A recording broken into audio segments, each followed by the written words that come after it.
I'm extremely happy to come to join the foundation for this important, timely work on rural futures and on the title you've given me, which is Organic Rural Futures, Communities, Conservation and Livelihoods. And for me, over the last 5 decades of my work, all three have always been interconnected. Whether it was forest protection through the Chipko movement in the 70s, it was of course conservation, it was the ultimate conservation movement that actually got logging banned above 1,000 meters in the central Himalaya. But it was a livelihood movement, it was women defending their livelihoods. And it was a community movement, you know, if 500 of them hadn't taken turns to sit in the forest to prevent the loggers from coming in. It was the most amazing organizing I have seen, and I learned organizing from there. They did it without money, they all put a fistful of rice, and that's what kept the community going. The kitchen would keep going for months on end. Chipko lasted from 72 to 81, and they had to keep these protests going. Every patch that was threatened, they would rotate, so everyone's children and cows and fields were taken care of. And most importantly, they practiced satyagraha on a daily basis, Gandhi's amazing gift to this land. The power of truth, the force of truth, the refusal to subject yourself to unjust systems. And today, for me, injustice is the combination of the violence against the earth and violence against people of a level that is putting our very future at stake. And of course, the conservation movement began protecting tigers and elephants, thinking they were under threat. But basically, the threat to those amazing mammals was a threat to every member of that ecosystem. And that mentality is becoming a threat to the human species. What's happening to our rural communities is the first step of that threat. How could we witness 300,000 farmer suicides and not act? How can we on a daily basis see the forced migration? No one is leaving the village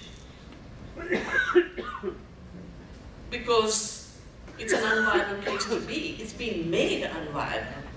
So something has gone very wrong with our rural future, which is a future of the civilization, because Gandhi always reminded us that India really is a land of villages. And he worked very consciously at the concept of the Gram Swaraj and viable economies, rural economies, nature-based economies. I have, over these 5 decades, started to see more clearly by the day the clash of 2 paradigms.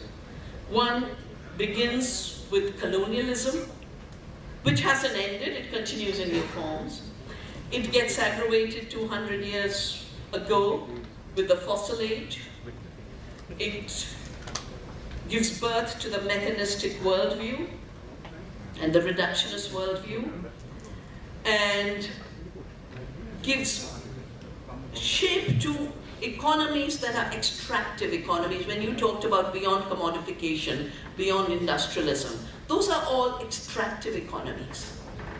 And nature's economy for me is of course based on community, which is why when we talk of the Navdanya, the Dana is the gift of the commons. Because we're living in a time of privatizing the last drop of water, the last bit of air. I mean, I actually was very tragically, I heard a colleague, not from Navdanya, but from a sister organization say, we don't have to worry about the Himalaya because we can sell our air and water. Is that the way to save the Himalaya? Or have everything else in place as well as good water and air, which you can share as the commons, because it's not that a state in the mountains will sell it to the plains. Once you start selling the water, then every village will be fighting for who owns which share. So the end of the commons, the enclosures of the commons, and the decay of community is an extremely big thing. You can extract individually, but you conserve collectively. Conservation is not possible without thinking of the commons and without forming community. Now, what has happened is the ruptures have been multiple levels. And first is the amazing illusion that really got institutionalized and is in everyone's brain and in every textbook that we are separate from nature. Whether we do it through app or what, I don't know, but that education has to be there, that we are part of nature. We'd be very dead if we were outside nature. And that's why I started the Earth University at Navdanya. It began as a little school of the seed. We began as Bead Vidya Peeth, but the demand from young people was so high for how do we think differently so we can live differently. So we offer courses at the Earth University. And again, I'm very, very happy that we join hands as a common course on nature's economy. A week course every year. We have the farm, we have good organic food, you don't have the poison air of Delhi. We actually have the purest water that the forest is filtering from us because we are next to the forest. The other separation that came out of the colonial mode of thought was the separating of the wild. And the conservation model that emerged from the United States therefore defined wilderness as the absence of human beings. And all of the problems we would have with park management comes from that. Because a park meant where you push people out. And show me one park in India which hasn't had a conflict. Because whom did you push out? You pushed out the caretakers of the ecosystems. The knowers and experts of that ecosystem were thrown out. And they then became the enemies of that ecosystem. The separation of the forest from agriculture, I think it's 1886 or 89, the British sent Volcker to India on the relationship between forest and agriculture. And he went back and he said two things. He was supposed to both see how to improve agriculture, because colonialism means you're constantly improving, you know? You can't accept what is, you have to improve. Improving agriculture and the relationship between forest and farming. And he said, first, I can't tell you a single way to improve Indian agriculture, but having observed Indian agriculture, I can tell you many ways we can improve British agriculture. And then he said, the relationship between the forests and agriculture in India is symbiotic. It's not antagonistic. That symbiosis is what we have to bring back. And right now, I'm bringing out a new report, it'll be available by 15th, on how we are at the verge of total collapse, ecologically, socially, and even in the systems that are making the money out of extraction. Just this last week, the biggest investment fund, 30% gone, BlackRock. Buyer which bought up Monsanto, and they thought by becoming bigger, they would never fail. It took one cancer case related to glyphosate, Roundup, in the United States, Johnson's case. One case, buyer lost 30%. Now you can't build an inverted pyramid of power and expect it to be stable. That's not a rural future. The erosion of the very base which supports that last line, the last bit is the profit, the last bit is the commodification. It can't be the driver. The driver has to be nature's economy. And redefining the economy has become now a survival imperative. So over the last few years, it's become so clear the mega problems of the planet, whether it be climate change or species extinction or the water crisis or the desertification and the soil crisis, 75% of this is related to the way we produce our food and distribute it. 75%. 75% of soil degradation and land degradation. It's definitely 75% water, in some countries 90% water. The Living Planet report has just come out, just reconfirming the evidence that 60 to 75% species gone. Now when I think of 70% freshwater species gone, what's killing the freshwater species? The pesticide runoff. Or the nitrogen runoff from nitrogen fertilizers. And of course climate change, my book Soil Not Oil, it was Copenhagen, and people weren't talking of agriculture in the climate thing. It was about, it stopped at energy. But not only are huge fossil fuels used to do the kind of farming being done in the United States, and it's David Pimentel studies are showing that it's 10 units of input of energy for the production of 1 unit of food as output. It's a negative energy equation. But then the food miles for everything you eat, you're transporting it to 10,000 miles. And the packaging, I've said it in all my campaigns. Modi ji, if you want a Swachh Bharat, you'll have to begin with the Swachh Bhojan. Because the minute you make food packaged, then in the remotest area, you're going to get piles of aluminium and plastic.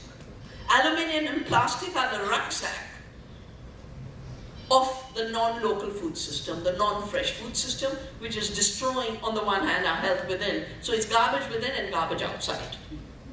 And the regeneration of the local economy, of the rural economy, means that just because some people, are just in a calculation about Pepsi got 20,000% more than the farmer got for the potato. 5 rupees for a 50 kilogram bag this year in UP. And for a 20 gram packet of chips, 20 rupees. Just do the calculation. Now just because that's the level of margins you can get doesn't mean you let this country be drowned in garbage and our kids be drowned with junk food. This is the decisions where we need a transition. Now for every problem that has been created, and that's on the planetary side. Take the socio-economic side. Farmers everywhere are plunging. The suicides are one indicator, but it's not only Indian suicides. I read every second day a French farmer is committing suicide. In America, suicide rates of farmers are much higher than the suicide rates on the average. Australia, it's the same issue, everywhere. And the income of farmers is just crashing because it's in the design of the industrialized, globalized system where a poison cartel shapes the production of food, the cargils shape the trade, and the reason we created the IFG, the International Forum on Globalization, was to look at all of this and deal with it, and we stopped WTO in Seattle. But finally, the entry, first of Walmart and now Amazon, getting into our grocery, if you look at how much reaches the farmer, it's 1% of the consumer payment, 1%. How can there be a rural future on that model? And then of course, they're thinking on the one hand, the Monsantos are thinking of farming without farmers because they've taken over the Climate Corporation, the Soil Data Corporation, they want drones, spyware in the tractors, you don't need the farmer anymore. The drones will spray the poison. That's what the farmer did. The farmer did tractor driving, now you have driverless tractors, you don't need the farmer. And then you don't need the displaced farmer who became a teller at a supermarket, because these will be automated too. So you have no people in the future.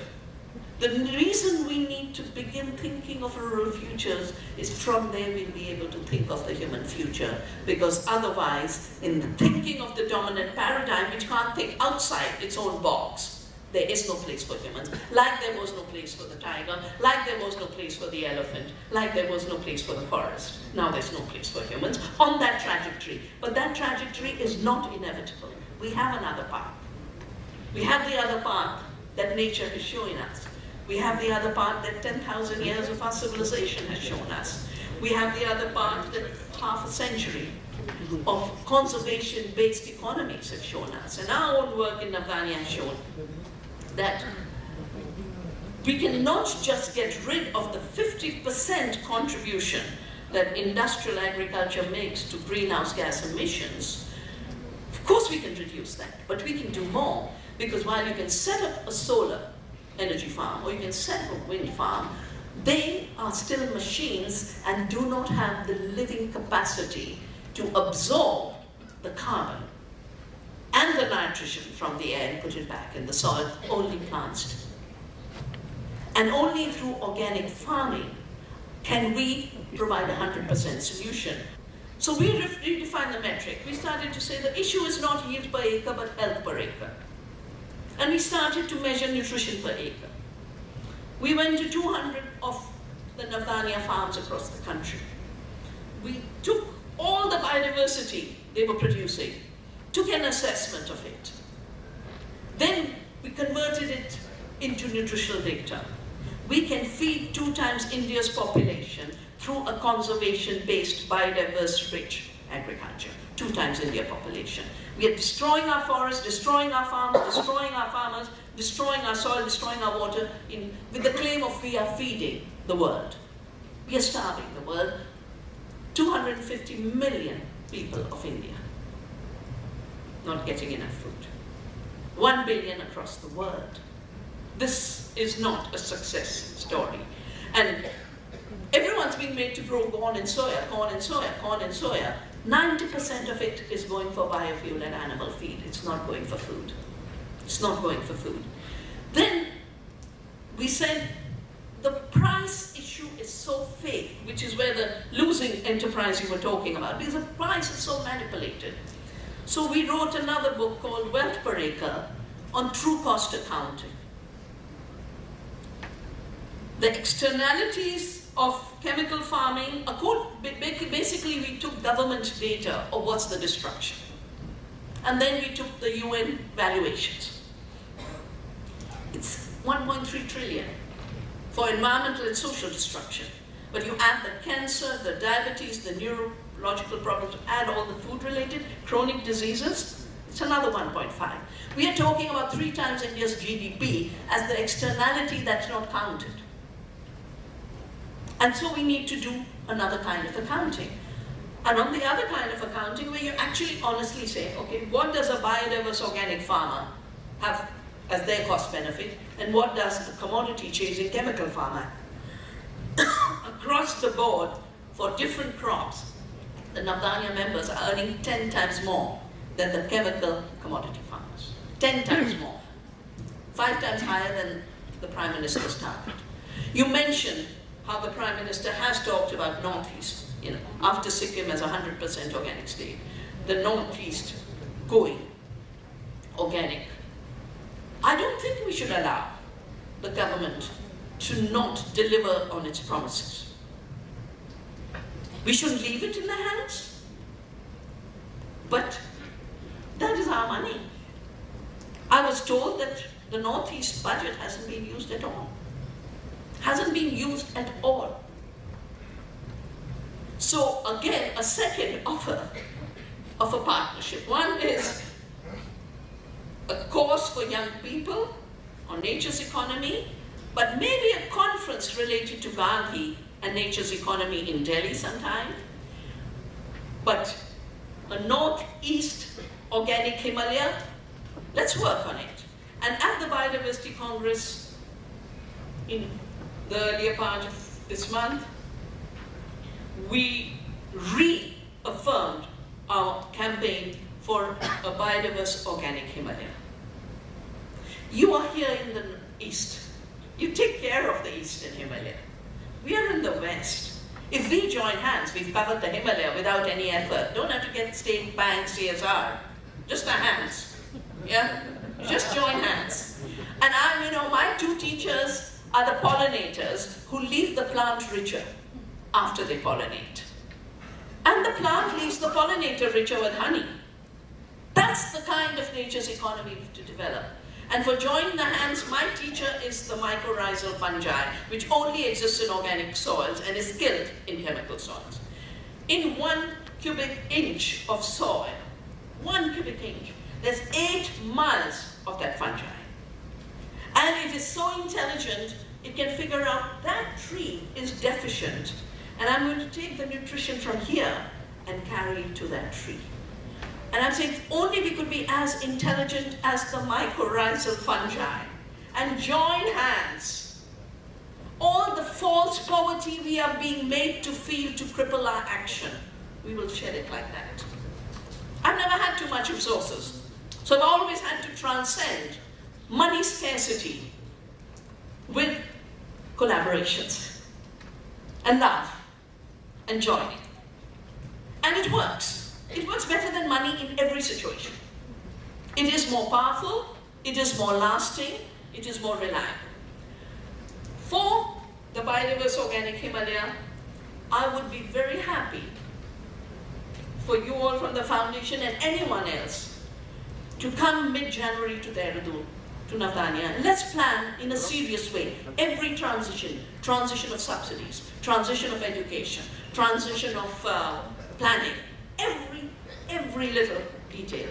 We've anyway planned from Kashmir all the way to Kohima, a journey in 2020. Let's make it happen together, all our organizations, a Biodiverse Organic Himalaya journey. How we do it, we will plan when you all come.